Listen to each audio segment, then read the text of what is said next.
আজকের রেসিপি হচ্ছে হরিয়ালি চিকেন টিক্কা। খেতে খুবই জুসি এবং সফট হয়। তার জন্য এখানে একটা মিক্সিং বোল নিয়েছি, তাতে দিয়ে দিচ্ছি ধনেপাতা। ধনেপাতাটা একটু বেশি পরিমাণে দিতে হবে, কারণ এটা হরিয়ালি চিকেন টিক্কা, তাই। দুটো কাঁচা লঙ্কা ভেঙে নিয়েছি। এরপর দিয়ে দিচ্ছি 4 থেকে 5 টুকরো মতন, 5 টুকরো নয়, 4 থেকে 5 কোয়া মতন এখানে রসুন, 4 থেকে 5 টুকরো ছোট ছোট আদা কুচি, আর এখানে 1 চামচ দিয়েছি আমি টক দই। টক দই দিয়ে দেওয়ার পর ভালো করে স্মুথ পেস্ট তৈরি করে নিয়েছি। এরপর সেই স্মুথ পেস্টটা মাংসে দিয়ে দেবো।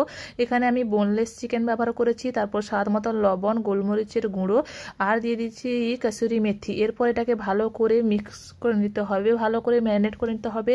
এটাকে ভালো করে ম্যারিনেট করা হয়ে গেছে। এরপর এখানটায় দিয়ে দেবো আমি অল্প পরিমাণ তেল দিয়েও ভালো করে একটু ম্যারিনেট করে নিয়ে এটাকে রেখে দেবো রেস্টে 1 ঘন্টা মতন। যত বেশি একটু রেস্টে রাখবেন ম্যারিনেট করে, তত ভালো এবং জুসি হবে এবং লবণটা ভালোভাবে ঢুকবে এবং খেতেও খুব টেস্টি হবে। 1 ঘন্টা পরে আমি এখানে শ্যালো ফ্রাই করে নেবো, ডিপ ফ্রাই করব না।